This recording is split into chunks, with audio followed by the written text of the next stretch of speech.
What's up, Church Home Youth? We are here today. I'm so excited. We have such a treat.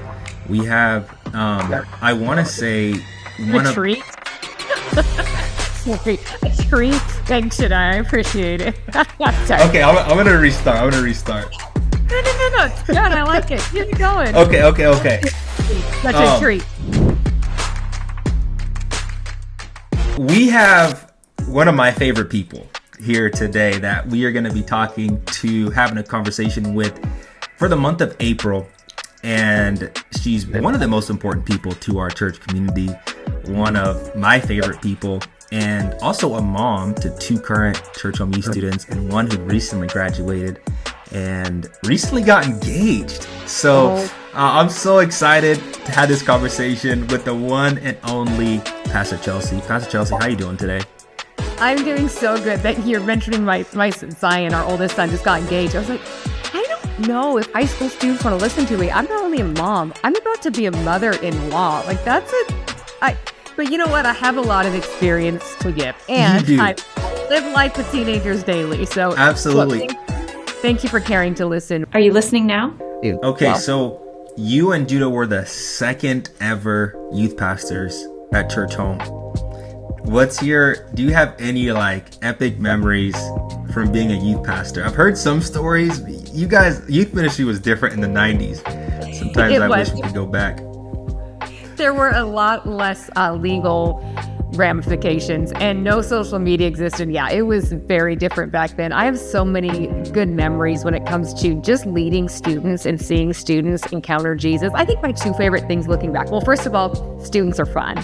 And youth ministry is just fun, like playing pranks on people, which are probably the stories that you have heard at camp and all the fun stuff that we got to do, which is maybe what you feel like you can't do. But I love that. I also love being able to have these students meet Jesus and to realize we were building and facilitating an environment where students can meet Jesus. But I actually think even almost at the level of seeing students meet Jesus was so fun, seeing students discover who they were as individuals and what they have to give to the world, and just seeing confidence in them grow. I remember one specific girl who was we used to call them, this is such an embarrassing word, but like you said, it was different in the early 2000s, but we used to call them cadres, which were our small groups back then. One girl in my cadre, and she started out as a freshman, really insecure, not a lot of confidence and loving Jesus, but really introverted, which I'm such an introvert. So I always find and connect with the introverts. And watching her by her senior year, she was giving speeches on her campus. She got the most amazing scholarship. She's doing such great things now. And the fulfillment of that is just so deep. I love it so much. Wow. That's deep. But tell us a little bit about your upbringing, about you, your family, your early years. We'd love to hear.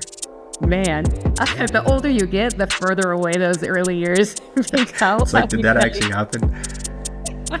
I grew up with a really loving, incredible parents who I will be forever grateful for. And I'll just say this, the older I get, I realize how much of an incredible privilege and head start my parents gave me just by giving me such a security and identity. And so much of that, where that came from my parents, was the church. When I look at their backgrounds, they did not have a clue. They both came from families with a lot of mental health issues and just really deep, dark stuff. But they were the best parents. And the reason they knew how to be such great parents was because they saw it modeled for them in the church. So I really am a church girl. I'm the little of two sisters. My sister and I are 22 months apart. And we grew up in a very just amazing, loving household. Those maybe a little bit on the religious side when it comes to Christianity. But I would say to my parents, Jesus was always real. Even though maybe some of the things around him were a little pomp and circumstancy, I could tell my parents really had a real relationship with Jesus. And so for me growing up in church, I saw that. I loved that. And then I'll never forget my freshman year of high school, realizing I've heard of Jesus, I know about him, I believe in him, but I don't personally know him. And probably for that whole year, my freshman year, just praying God, Jesus, can I know you? Can I really know you? Will you show yourself to me? Are you real? Is this just something parents are talking about and going through all those doubts? And for whatever reason, I don't know why. It was when I was 14. That was that year for me. But Jesus really did become real to me. How did you and Judah meet? Were you, because you guys knew each other at a young age. I'd love to hear that story. Oh my gosh.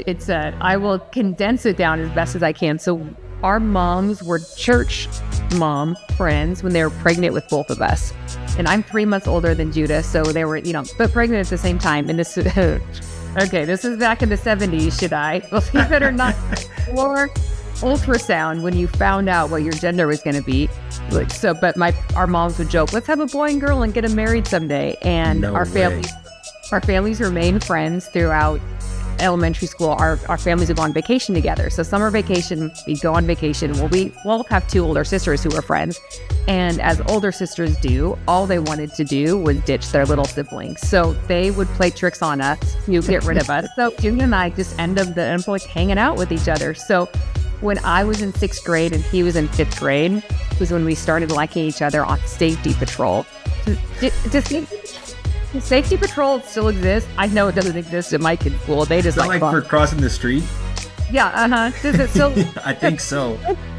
Yeah, so Judah and I did safety patrol. We had the jackets and the flag. And yeah, we fell in like with each other. And then a few years later, we grew up in Portland, Oregon. Then a few years later, he moved with his family from Portland to Seattle to start what is now the City Church and church home. And so he and I did not see each other really very much throughout high school. But every time I would still see him, I still just thought, oh, he's the cutest. Because again, this is now the early 90s. There's no cell phones. There's no email. There's no FaceTime. Phone calls, if you take students, you can impress your parents with this knowledge. Phone calls that were long distance actually used to cost money. And so Judah and I didn't even talk on the phone because my parents didn't want to pay the long distance phone call bill. So we disconnected. And tough. Yeah, right? I'm like, come on. They should have made it. And when they met some of the guys I tried to date in high school, they probably wish they would have paid the long distance cell phone bill for Judah and I to keep dating. But in college, we reconnected, and it was just like, we just started talking, and here we are. Married for 25 years, which feels really crazy to say. Meant to be. Is it fair? What would your dating advice be to any teenagers on here that are wondering, man, we want to be like Judah and Chelsea one day. I want to have that story. What would your advice be? I love the thought of protecting your heart, and as much as you can, saving it for that person who is going to be your lifelong person. Yeah. Not that our hearts can't get healed, because I really do believe they can, and they do, but it's just nicer when they don't have to be healed and you don't have to go through that heartbreak. I look back at dating I did in high school and like, I just put myself through unnecessary pain, Yeah. So I don't know. Yeah. Is that horrible pastor advice? No, I think that's incredible advice. Really dating with a purpose and knowing what the purpose is, that it's not just, dating is fun and it can be, fill those lonely moments sometimes, and you want somebody to be there with you Valentine's Day and get a teddy bear, whatever it might be. But for your heart and for your future, I think it is very, very, very helpful when you can protect your heart. And that's so good.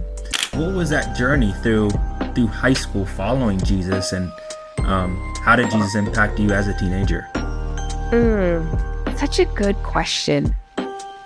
I'm always a person. I'm always a person who's had 2 friends. Like I have 2 friends, 3 friends. I'm not have 500 friends person.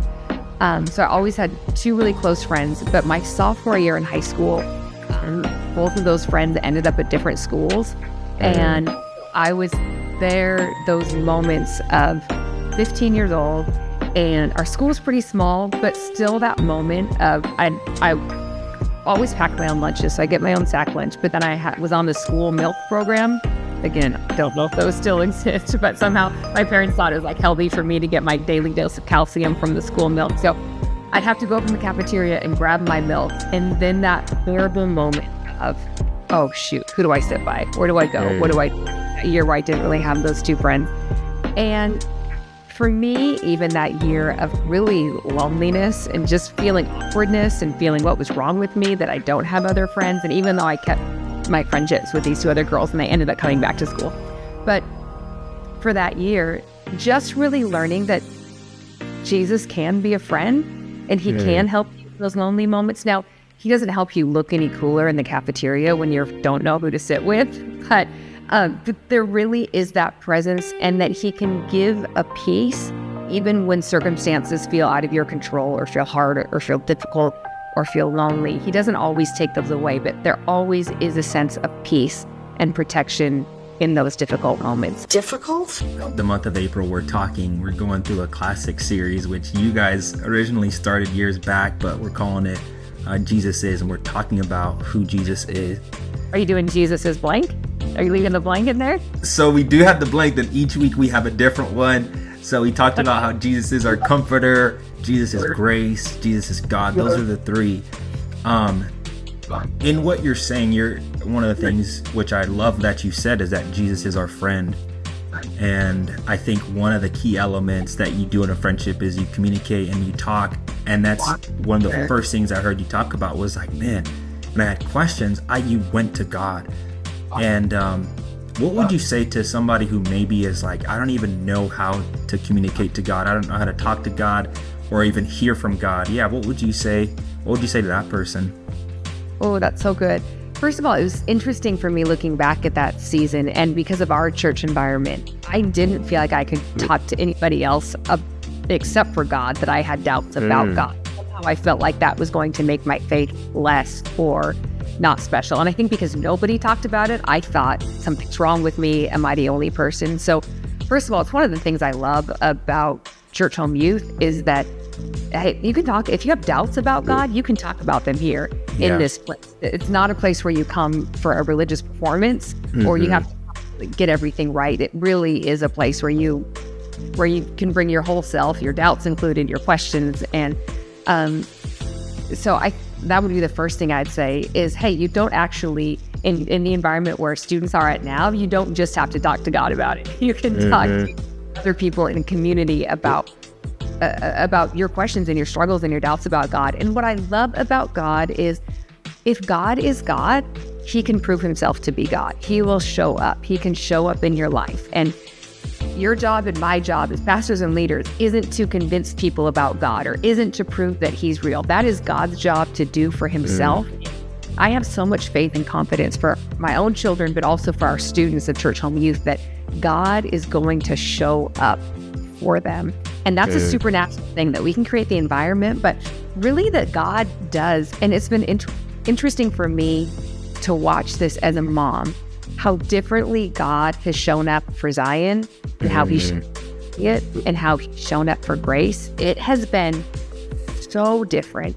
And to not create a pattern that if I would have thought this is how Zion experienced God, so now I need to set Elliot up to experience God in the same way, but to give space for each of them. And it's been really beautiful to see that God has met them in their own personality and in their own strength, in their own giftings. And of course, that's what a friend is. And that's what a friend does, is a friend doesn't try to make you be somebody else. A friend really loves you and accepts you and believes in you for who you are. I find that just to be one of the most fascinating things about Jesus, that he knows my worst thoughts. He knows the worst things I've ever done. He sees me in my meanest moments, and that's actually how he loves me and how he is my friend. I don't have to perform in order to be, that he just meets me where I'm at. Right here. And I also love what you're talking about with weekly service and how the students that are watching, a lot of them are doing this together. And part of what we are trying to do with Church Home Youth and meeting in homes and having students invite their friends is that we will be able to build that community where we can have those conversations and we can do exactly what you're saying. I mean, do you feel like you've had friends who have tried to make you be somebody else? And that feeling of only be your friend if you're this or you're that. Have you experienced that? Is it more of a girl thing? I don't know. But no, I definitely have experienced that. And I think even growing up as an athlete, like I was a really late bloomer. And so a lot of times in different circles, I felt like I didn't fit in if I wasn't good enough. I wasn't on, varsity. I wasn't on this, and I wasn't the best basketball player, a starter even per se, and I definitely remember those moments so deeply. Or maybe if it was even like being the smartest in class, or being the one that maybe wasn't the brightest, and yeah, definitely I've felt that, and even at times still do. Oh, I always felt like I wasn't funny enough or fun enough to be people's. But I do think that's one of the most detrimental characteristics that we can transfer from humans and that we have relationship with, and transfer it onto our relationship with God. That with humans, hey, we're all broken as humans, so none of our relationships are going to be perfect. But to think, I have to change for this person to like me, or I have to change to be accepted by this group of people, or I have to change to fit in with the athletes or the whatever. But we so need to remember that Jesus never expects that of us. Jesus, he made us. He made every detailed part of us. He made us exactly who we are and who he intended for us to be. So why would he want us to change ourselves in order to become friends with him? He really wants to know us the way that we are, in the way that he made us. And I think that can be such a freeing thought, not just for our relationship with Jesus, but then for our friendships and our relationships with others. Like, hey, if there's friends who are trying to make you be somebody different to be their friend, I don't know if that's a friend worth having. And maybe that's unsolicited advice that we aren't getting at. But yeah, totally. Is there any like scripture or even people in the Bible that you relate to, and or like is speaking to you right now? Oh, good question. I don't know if anybody has ever taken tests whether you're a thinker or a feeler. I feel like people who are feelers relate to characters in Bible stories, and people who are thinkers relate to scriptures. That's such a good observation. Just think it's kind of I'm definitely be more of a thinker. So I can't think of a person, but the concept or thought about God that's been really speaking to me lately is that God can do the impossible. And I found myself in my mid-40s as a mom, and I have so many circumstances in my life, in the lives of people who I love and care for, who it's beyond me to make it happen. It's beyond me to make it work. And I've said the prayer so many times like, God, this is on you. God, you have to do this. God, I know you can't do this. God, you can do the impossible. God, you can do this. You can do this. You can do this. And it's been really freeing and fun for me to just have that perspective of God, to see like, nope, God, I'm putting so many things back on God. And with that in mind, when I think of high school students, and Elliot and I were just talking about college applications this morning, and he's like, I don't know what to write my personal essay about. And I'm like, oh, well, we're getting into it. But just to begin to develop a thing of, hey, God, will you help me with this? God, can I put this on you? And to begin to include God in those everyday details of life, I think can be so freeing. And I really believe is what Jesus is looking for in that friendship with us, if that makes sense. What would you say to your teenage self? Like, if you could say one thing, what would you say? This is probably such an embarrassing answer, but it is the most honest one. It would be, Chelsea, just celebrate the fact that you're an introvert.